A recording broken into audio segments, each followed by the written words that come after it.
Hi there.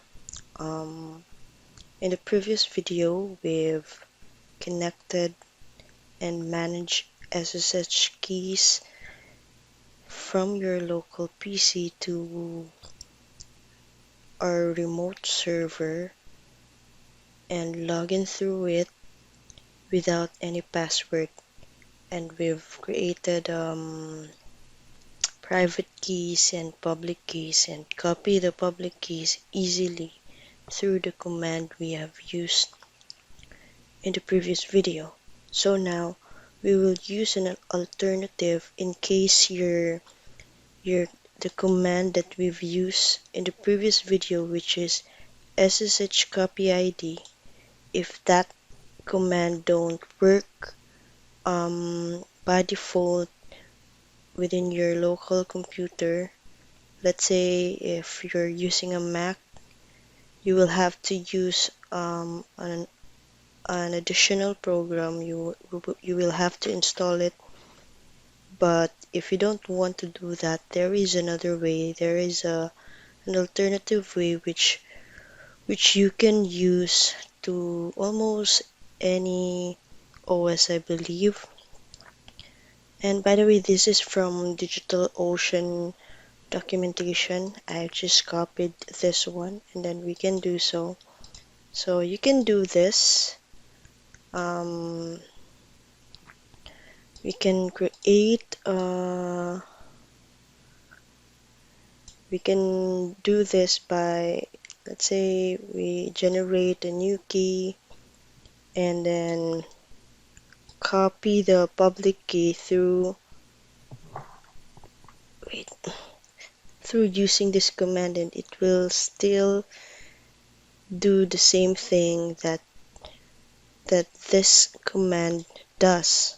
Okay, but of course, just make sure you replace this credential here with your root at your server IP or your host name if it's already been set up. So this one, and then you can leave the other information default though. Then just copy this one, and then wait, let's try this one here and copy, and then replace this one. And now just copy this one. Make sure to add this one here because this is intended for that. And then just paste this one after you have generated your private and public key. So this command will let you copy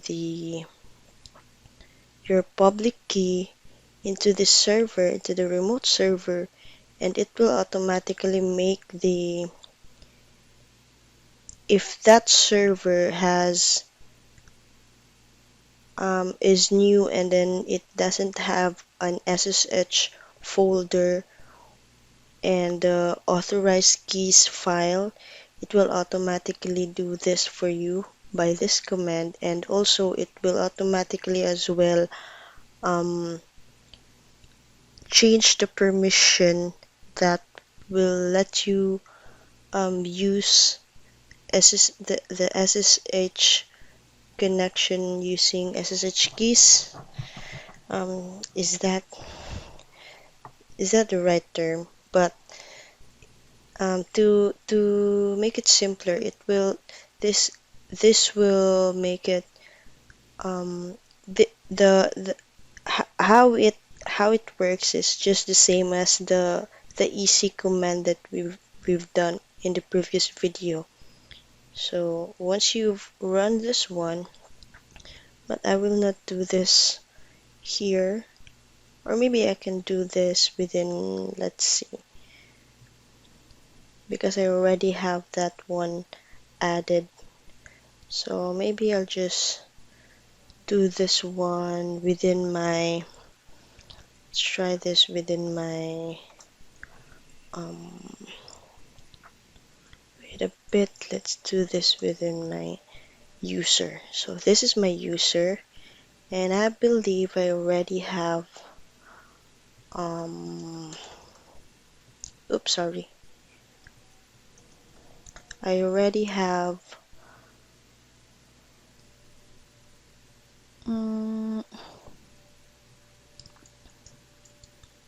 .ssh. I think I already have my own ID, SSH ID here. So this one, I already generated an SSH keys for this user.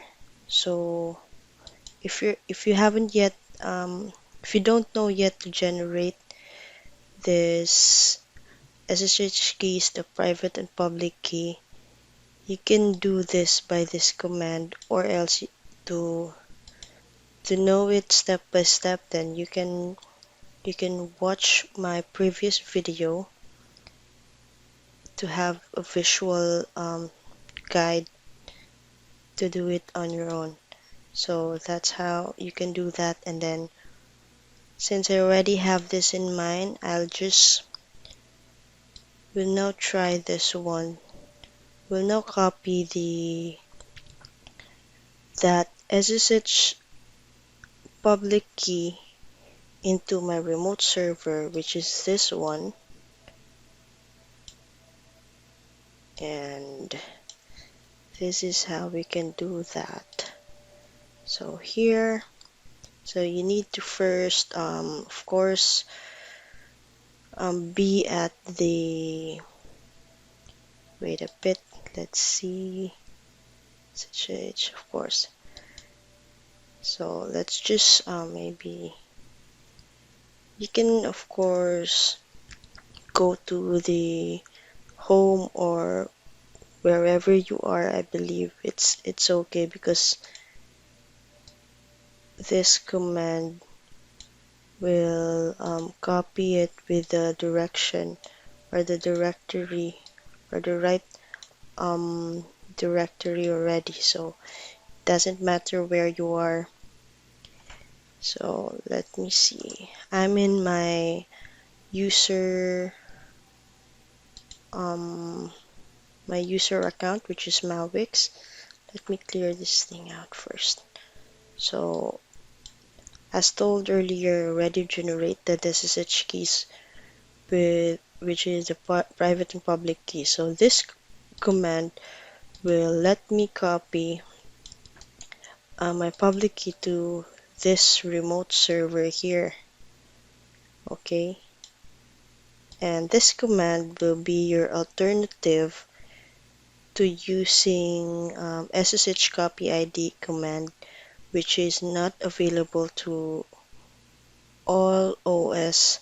So which is why we are using this one as an alternative that may be working into Mac or other OS that don't support the SSH copy ID. So to do that, then just hit on the copy the command, just copy it straight and then hit enter.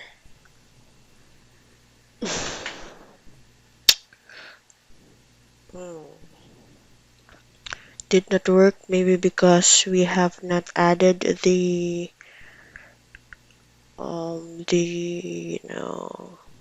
port. So let's add a port here. Sorry, which is this one. So let's try it again.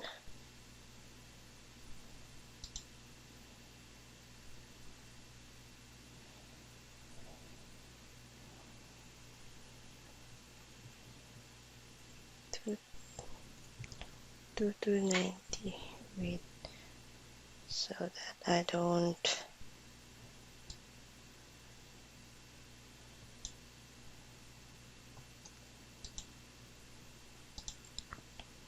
So let's try it again.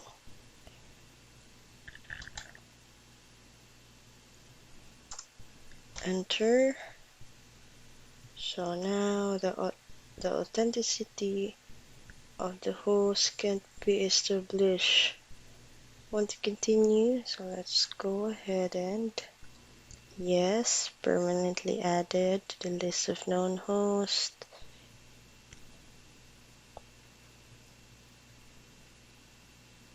Now our remote server asking for the password. So let's copy the password here. Then just right click to paste it. It won't show by default, but it's already there when you right click, and then just enter.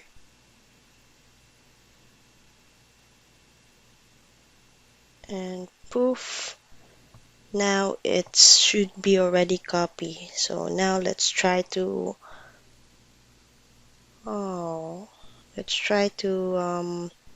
log in as, let me check what will I added password. Let me check. Let's go ahead and log in if that works for us. See, we will add sudo because this I am using a non-root user. I think it's not right. Let's try it again. Oops, sorry. I think I missed something here.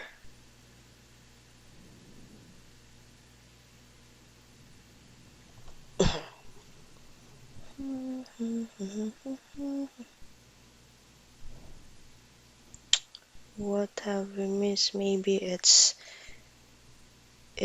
using the sudo command. We have not used that one, which is why RH root SSH root make touch authorize go authorize. Let's try it again. Exit. Now we're here. Let's clear and let's try it again. Let's try it with sudo.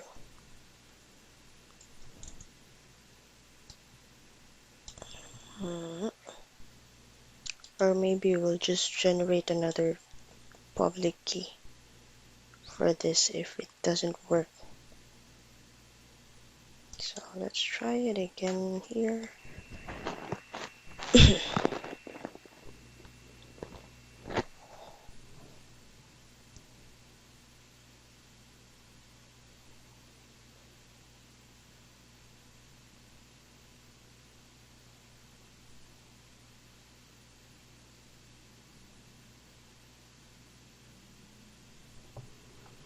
Okay, so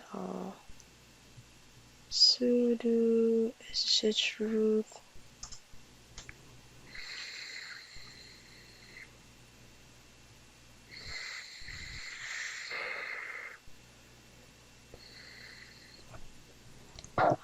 okay, so it works.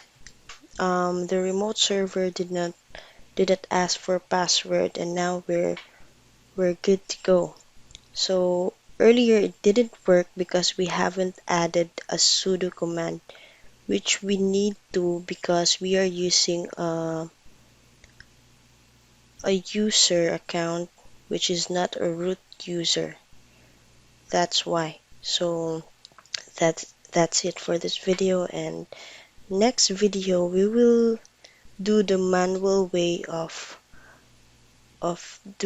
generating SSH keys, or just copying the public key into the remote server in case you don't have if you don't want to do these commands, or maybe to make you understand how really it works within the remote server.